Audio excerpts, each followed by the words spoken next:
arbres importants pour la tenue du chantier.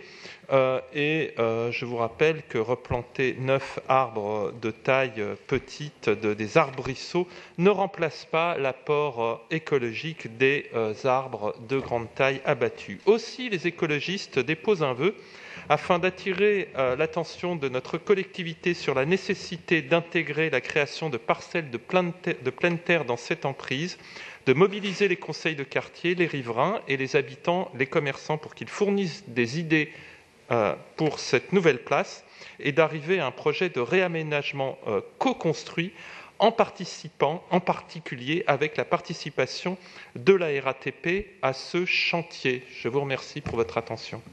Christophe Najdowski, pour vous répondre.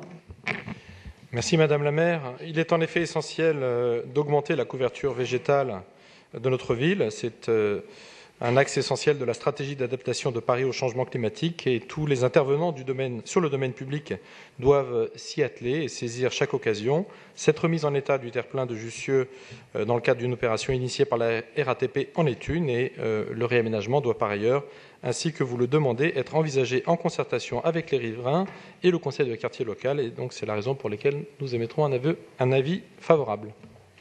Je vous remercie. J'ai une demande d'explication de vote de Madame Stépalionnet. Oui, merci Madame la maire, chers collègues. Le groupe 100% Paris va en fait s'abstenir sur ce vœu présenté par le groupe écologiste de Paris, parce que le réaménagement de la place Jussieu, secondaire aux travaux de la RATP, c'est un sujet sur lequel travaille en fait depuis plusieurs mois la maire du 5e. Florence Berthoud a déjà obtenu de la RATP le financement d'un quai-bus favorisant l'intermodalité des transports, étant pourparlers pour un projet de végétalisation, et ce sont deux propositions qui sont en fait déjà issues du conseil du quartier Jardin des Plantes. Voilà, et on peut souligner d'ailleurs que nous n'avons pas eu beaucoup de soutien de l'exécutif parisien auprès de la RATP qui fait de gros travaux, qui a nécessité, comme vous l'avez dit, l'abattage de 9 arbres, mais qui en plus n'a même pas retenu la création d'un ascenseur pour les personnes à mobilité réduite. Je trouve que c'est un peu paradoxal le jour, au Conseil de Paris, où il y a une communication sur le handicap. Voilà, donc, et dernier point, la mobilisation des conseils de quartier en période électorale est-elle possible ? Ce vœu, s'il était accepté, il l'est, donc ce serait probablement un vœu pieux, un vœu creux. Je vous remercie. Très bien. Je mets donc aux voix le vœu 74 du groupe écologiste de Paris avec un avis favorable de l'exécutif. Qui est pour ? Qui est contre ? Qui s'abstient ? Il est adopté.